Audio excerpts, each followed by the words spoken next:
Salut les amis, j'espère que vous allez bien tous et toutes. On se retrouve oui pour le show WWE SmackDown.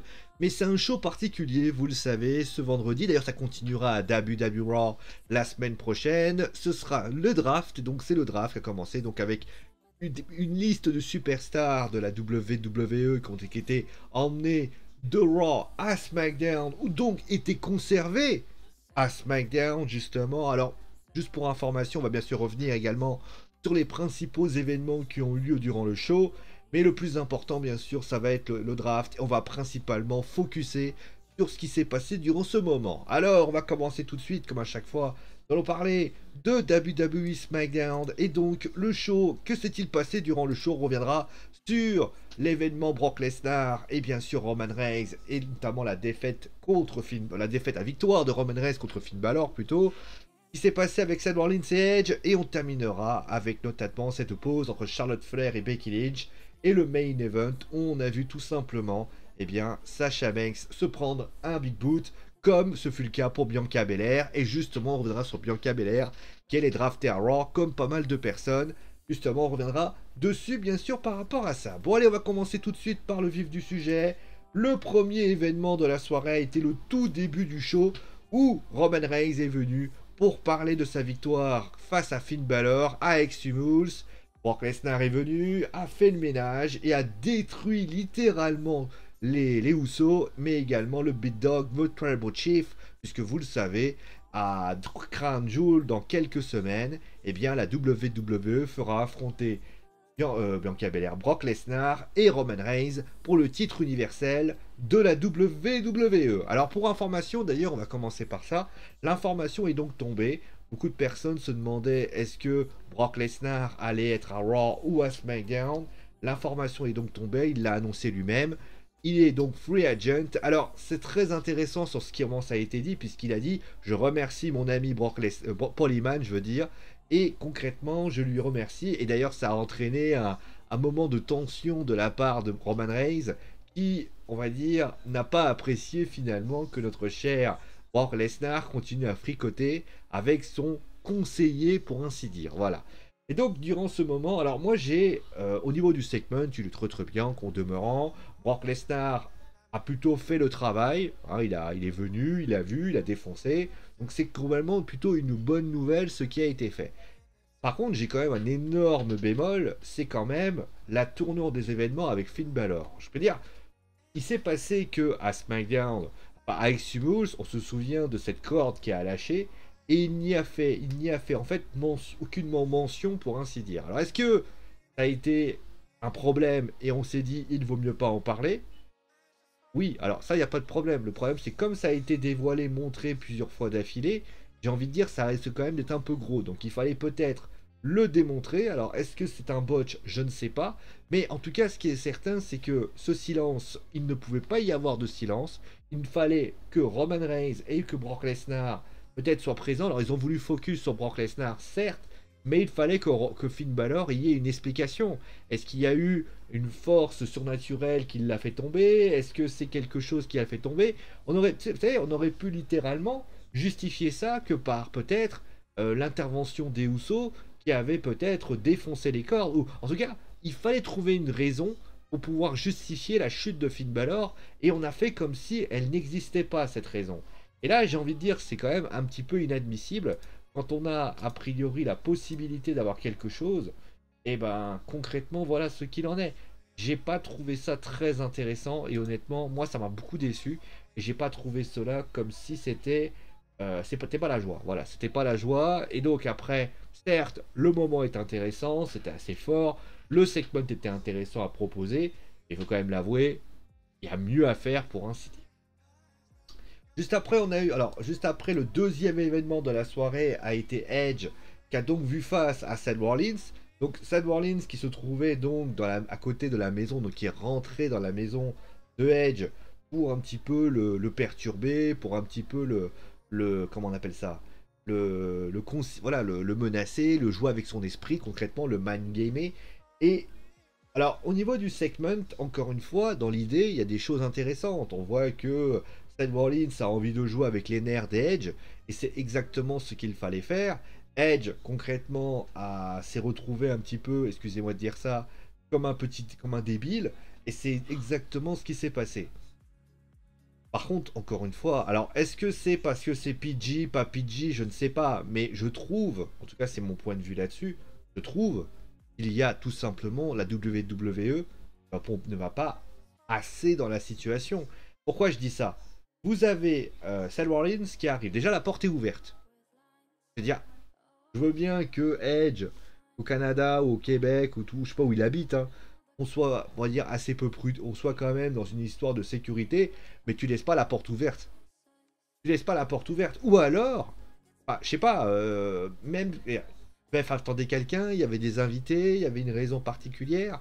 Là, tu laisses quand même, concrètement, tu laisses quand même un mec rentrer chez toi, mais n'importe qui aurait pu rentrer chez toi. Alors certes, c'est un scénario, c'est une storyline, mais là, je trouve ça quand même abusé que Seth Rollins puisse rentrer chez lui. À la limite, j'aurais préféré qu'il casse une vitre, j'aurais préféré que Beth ouvre la porte en ne sachant pas qui c'est, concrètement, qu'il va vous faire la... ou des trucs comme ça, mais pas le mec qui rentre. Et puis, il y a aussi le fait que quand il rentre, bah, en fait, il rentre et là, il y a coupure radio, donc Edge rentre dans le... Il y a un coup de téléphone, donc Edge appelle sa compagne, donc Beth Phoenix, qui lui dit, voilà, faut que tu partes, etc. Je vais appeler la police.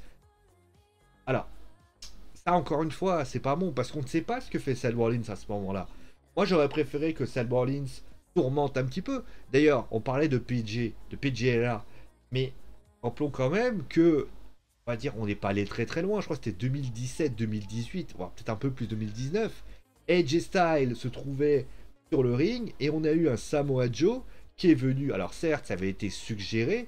On avait pu voir Samoa Joe, eh bien, venir à la maison de Edge et Styles et un petit peu le tourmenter sa famille. Et concrètement, j'avais trouvé ça très très bien. Et voilà, c'est quelque chose qui est dans le mind game et qui était très intéressant. Et là, on se retrouve avec un Seth Rollins, pardon, mais qui rentre, qui balance sa veste au-dessus, et au final, c'est fini. Ça me paraît un petit peu limité. Voilà, c'est mon avis là-dessus. Encore une fois, c'est mon avis. Et certains me diront sans doute que non, il fallait pas non plus. C'est des enfants, on va pas non plus jouer avec. Certes, tourmenter Beth Phoenix, excusez-moi, Beth Phoenix, elle a pris un archéo par Randy Orton. À un moment donné, je pense que ça, c'est quelque chose qui pourrait donner. Mais concrètement, être PG ne veut pas forcément dire ne pas franchir la limite.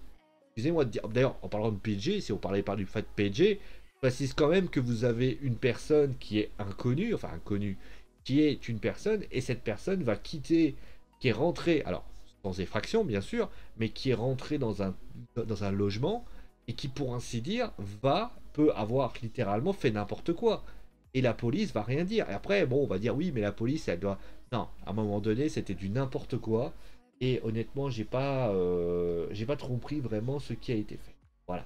Et puis on va terminer avec le main event, avec tout simplement le petit regard avec Charlotte. Et alors Charlotte qui a une tenue.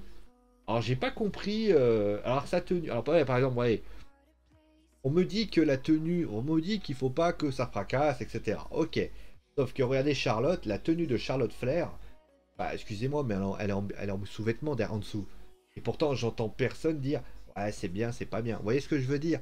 Il faut quand même être cohérent. Charlotte, aux dernières nouvelles, voilà, mais bon, ça c'était juste un petit aparté. Le match était très bien. Honnêtement, le main event était plutôt de bonne qualité. J'ai plutôt apprécié la situation telle que c'est. Au niveau de la pause, de l'attaque, bah, ça corrobore tout simplement au fait que, alors, j'aurais préféré que ce soit Becky qui frappe, que ça aurait été cohérent. Mais après, moi, d'ailleurs, il y a un truc que je voulais dire. Merci à la WWE.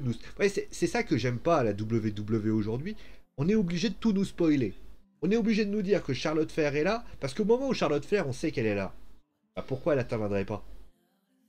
Oui, donc moi je pars du principe que Charlotte aurait dû être cachée, on n'aurait pas dû savoir qu'elle était là, ou à la limite on aurait dû faire un petit duplex ou quelque chose pour montrer qu'elle n'était pas présente réellement, et au final elle intervient et tout le monde est choqué de la voir venir.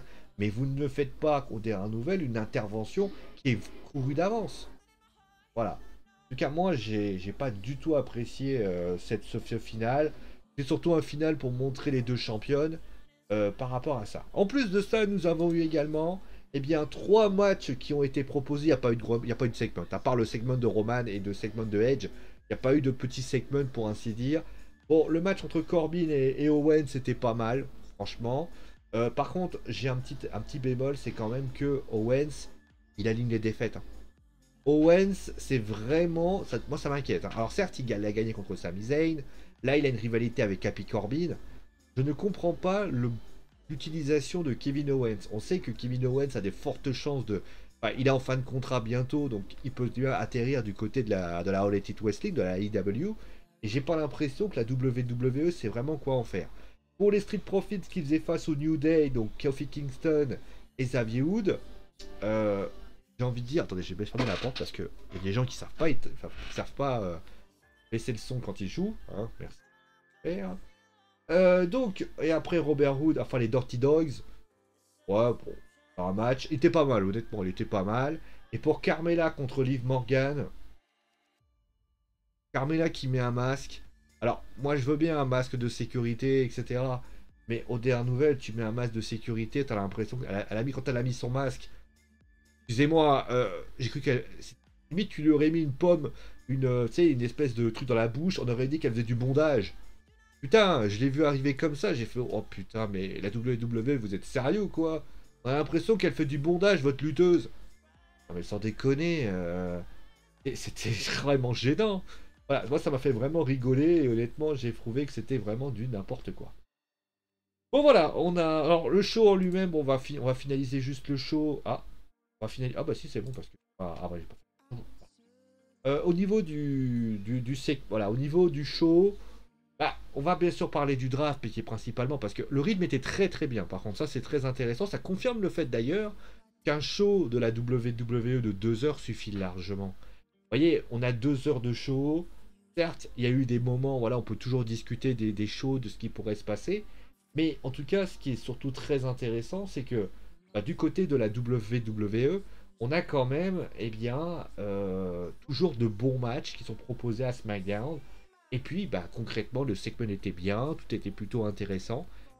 Après, on le sait, tout était basé sur le draft. Et finalement, bah, les principaux événements ont quand même tenu la dragée haute, même s'il y a encore des choses à travailler. Mais en tout cas, c'est intéressant. Maintenant, on va passer forcément à l'événement de la soirée, qui était donc le draft, pour ainsi dire. Alors, je vous ai mis les drafts, les principaux drafts, enfin, les principaux présents du côté de SmackDown, puisqu'il y en a certains qui, bien évidemment, sont déjà du côté de SmackDown. Donc, qu'est-ce qu'on a du côté, eh bien, alors pour information, c'était bien évidemment toujours le système, en fait, de Sonya, alors c'était pas Stéphanie, c'était Sonya Deville et Adam Pearce, les deux étaient présents via un pupitre, et en fait, Adam Pearce représentait Raw et choisissait les lutteurs de Raw, et du côté de Sonya Deville, elle choisissait les lutteurs du côté de SmackDown. Alors déjà, première chose, est-ce que ça signifie qu'on va avoir une séparation avec une Sonya Deville qui va s'occuper maintenant du côté de SmackDown et Adam Pearce du côté de Raw? Ça peut être le cas. On peut retrouver justement le principe des GM qui pourrait être, excusez-moi de dire ça, une bonne idée, honnêtement. On a envie d'avoir, alors qu'on sait que les Survivor Series arrivent, c'est intéressant de voir Sonya Deville contre Adam Pearce. Ça peut être une bonne chose. Maintenant, au niveau des choix, alors, on va commencer tout de suite avec SmackDown, c'était principalement le show en question. Donc, ils ont choisi Roman Reigns, Charlotte Flair, donc Charlotte Flair qui passe de Raw à SmackDown. Drew McIntyre, pareil. Kofi Kingston et Xavier Wood viennent à SmackDown. Happy Corbin et Moss restent à SmackDown. Les SmackDown choisit Late Raw, c'est-à-dire Isaiah, donc du côté de NXT, parce que NXT a été choisi aussi. Hein. SmackDown a choisi également Naomi et a choisi Jeff Hardy. Donc Jeff Hardy fait le trajet du côté de Raw. Déjà, ce qu'on peut constater, c'est qu'à part Roman et Happy Corbin et Moss, tous, sans exception, changent de roster. Drew McIntyre, Charlotte Flair, Kofi Kingston et Xavier Wood, Late Raw, Jeff Hardy, Naomi aussi, ça, je n'ai pas compté, mais Naomi pour moi, elle n'était pas, pour elle, on n'était pas considérée comme telle. Mais concrètement, voilà. Je rappelle bien sûr que Brock Lesnar a décidé de rester free agent, donc il pourra faire je ne sais quoi, faire je ne sais. Alors, au niveau de ce que je peux vous dire, c'est que moi, on va principalement s'intéresser aux principaux arrivés. On va pas se tirer de... Pour Jeff Hardy, vous voyez, par exemple, j'ai pas envie de m'y intéresser pour la simple et bonne raison que Jeff Hardy, au moment où Brock Lesnar arrive, il décide de prendre la poudre d'escampette. Les New Day, c'est pareil. J'ai pas trop d'intérêt à en parler. Happy Corbin, pas envie d'en parler, voilà, c'est clair. Maintenant, pour Roman Reigns, déjà, c'est une preuve d'une chose, c'est que Roman Reigns reste à SmackDown pour finalement conserver une réalité, c'est que eh ben, on considère que Roman eh bien, doit encore une fois porter le show de SmackDown par rapport à ça. Qui est une idée. Voilà, on considère que d'un côté, Roman Reigns, c'est le visage de SmackDown. On continue à faire appel à lui dans ce show-là. On aurait pu tenter, par exemple, on voit Drew McIntyre qui est là. On aurait pu penser, par exemple, mettre Drew McIntyre et Roman Reigns. Non, clairement, voilà.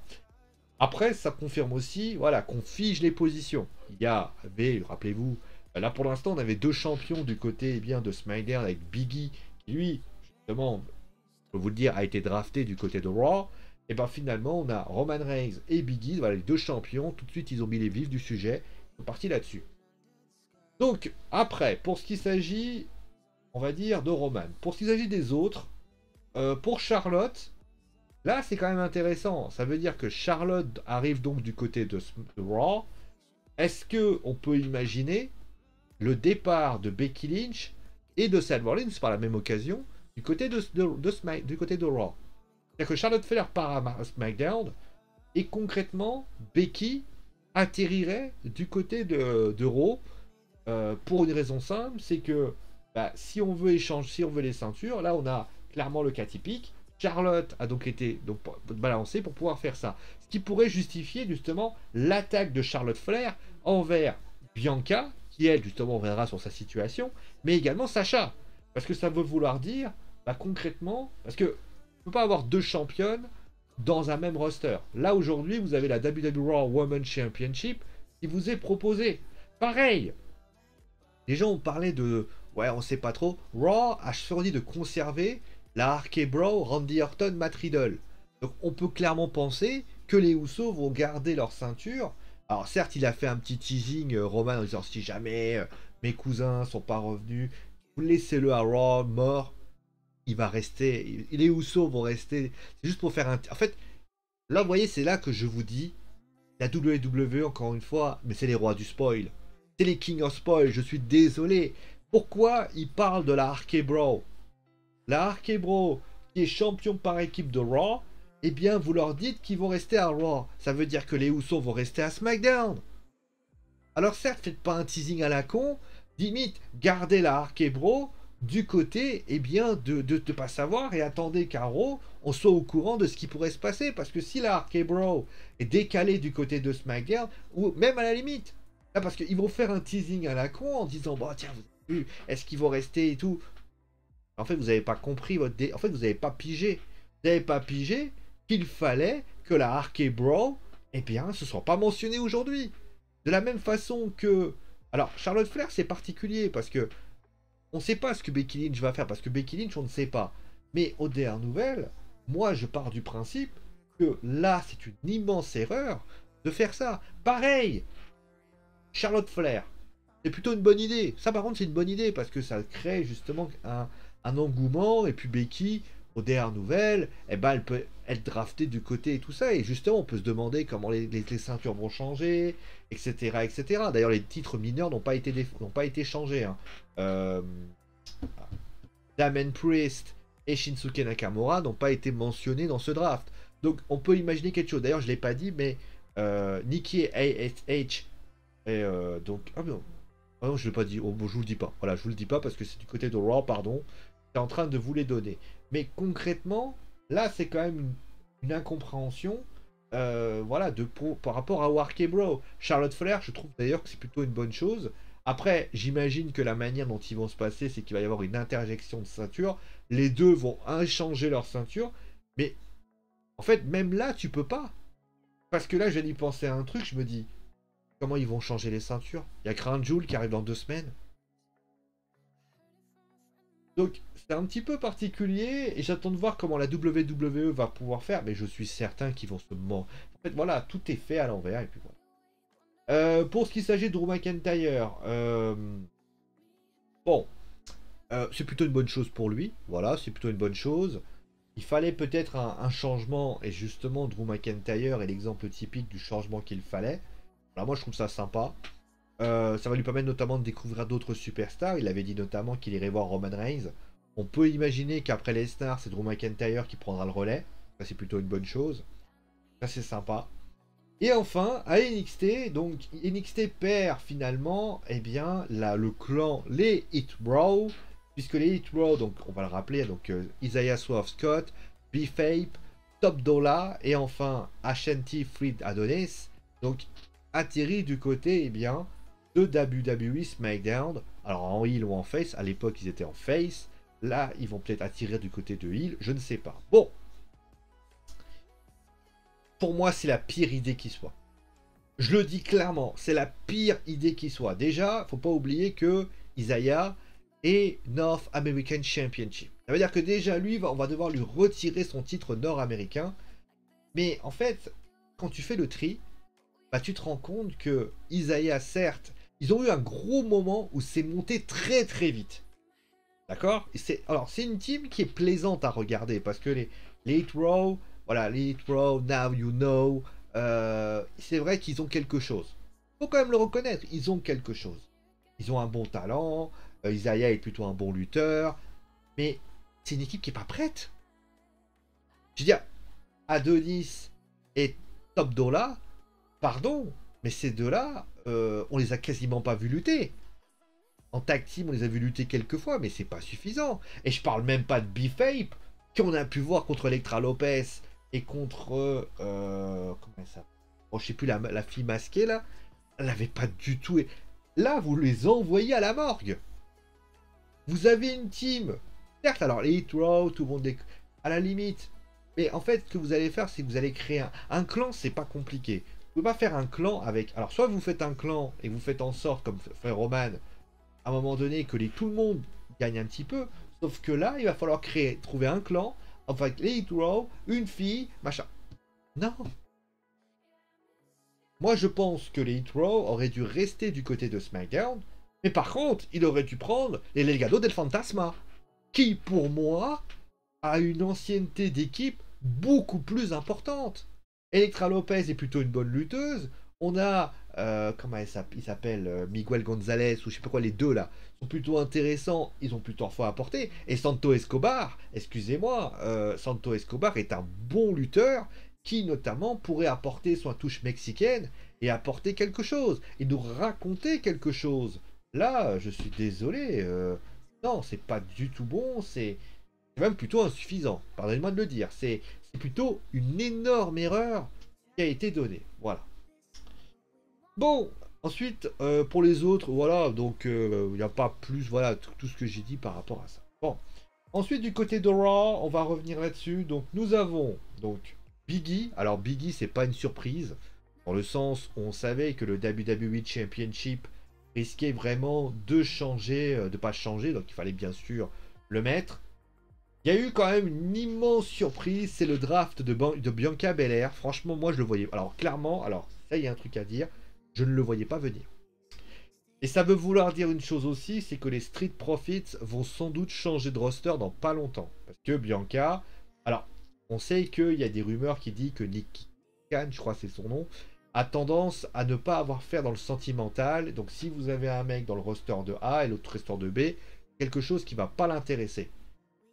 Ouais, mais pas pour tout le monde. Hein, parce que si Bianca part du côté de Raw, c'est normal que, eh bien, du côté de SmackDown, les Street Montesford, en tout cas, décident de faire le même chemin.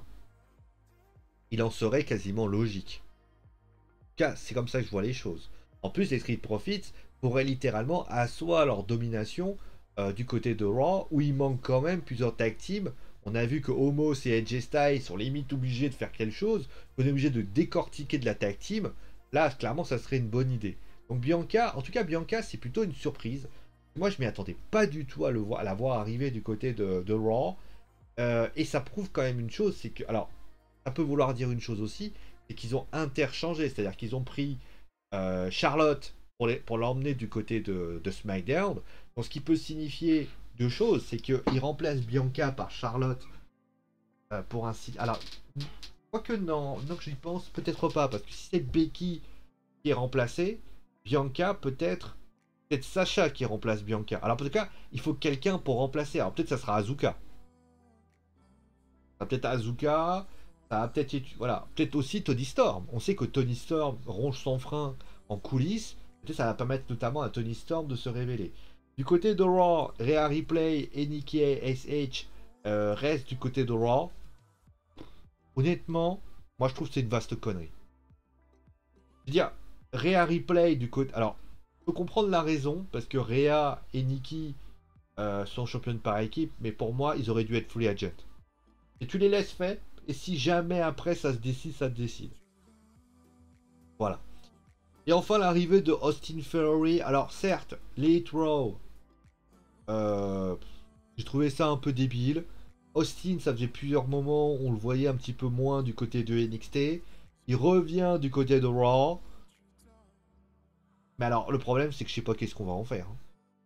Ah, je sais pas du tout ce qu'on va en faire. Honnêtement, il était quand même revenu du côté de NXT parce que la WWE ne parvenait pas à savoir ce qu'il souhaitait en faire.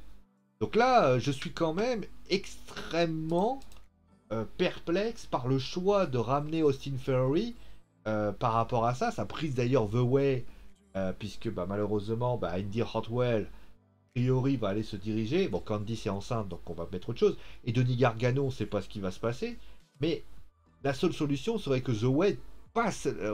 Mais au vu de ce que j'ai pu comprendre, il n'y a eu qu'un lutteur qui a traîné du côté de NXT. Donc, est-ce qu'on peut imaginer peut-être... Alors d'ailleurs, ça c'est très intéressant, justement, je fais une petite aparté. Il y a eu une égalité au niveau des choix roster. C'est-à-dire que là, on a eu autant de lutteurs à SmackDown que de lutteurs de Raw. Est-ce qu'on peut imaginer peut-être que à Raw, il va y avoir peut-être 2 choix pour Raw, parce que je rappelle que Raw a 3 heures quand même. Donc il va falloir quand même les garnir ces 3 heures. Vous n'avez pas le choix. Donc est-ce que ça va être 2 pour Raw et 1 pour SmackDown? Le roster il est quand même fourni. Il y a quand même pas mal de lutteurs qui n'ont pas été choisis. J'ai parlé justement de Nakamura, je pensais à un tel ou un tel. Moi je trouve qu'il y a quand même des lutteurs qui n'ont pas été choisis et honnêtement c'est quand même quelque chose d'étonnant. Donc, pourquoi? Alors pour l'instant, honnêtement, si on prend le roster tel qu'il est, je précise bien, moi je trouve, en y observant bien, en me disant voilà, qu'est-ce que ça peut apporter, je trouve que le roster de... Les 2 rosters quand même s'offrent quand même des bons éléments. Ah oui, juste je l'ai pas dit, en plus de ça, bien sûr, vous avez Edge qui intègre Raw, mais moi je trouve ça assez anecdotique, que Edge va pas lutter tout le temps, donc clairement voilà. Gila Arkebro. Keith Lee qui arrive du côté de Raw, bon ça c'était un petit peu un spoil. Ça aussi, voilà, on te fait un spoil, Keith Lee, voilà. Dominique, et alors par contre là c'est vraiment la déception. Dominique et Rey Mysterio qui intègrent Raw. Moi, je m'attendais réellement à une scission de les Mysterio. Que Dominique traîne du côté de SmackDown et que Rey Mysterio traîne du côté de Raw. Ça aurait été un beau symbole. C'est-à-dire que on aurait eu un papa qui dit écoute, j'ai parlé, c'est vrai que tu as raison, tu dois vivre de tes propres ailes, dorénavant, mon fils. Et tu sais quoi, débrouille-toi. Là, ce qu'il a fait, Rey Mysterio, c'est que. Alors, encore une fois, peut-être que c'est parce que Rey Mysterio veut être à côté de son fils. Mais justement, je parlais des couples pour justement continuer à l'entraîner. Peut-être que Rey Mysterio veut aussi. Après, il sera peut-être plus en retrait, je ne sais pas. Mais voilà, clairement, voilà, c'est une grande question. Bon, voilà. Je rappelle bien sûr que Brock Lesnar est toujours agent libre, bien évidemment. Quelque chose d'important. Pour ainsi dire, voilà. Donc, il n'y a pas grand-chose à dire. Alors, en tout cas, le draft a été relativement hétérogène.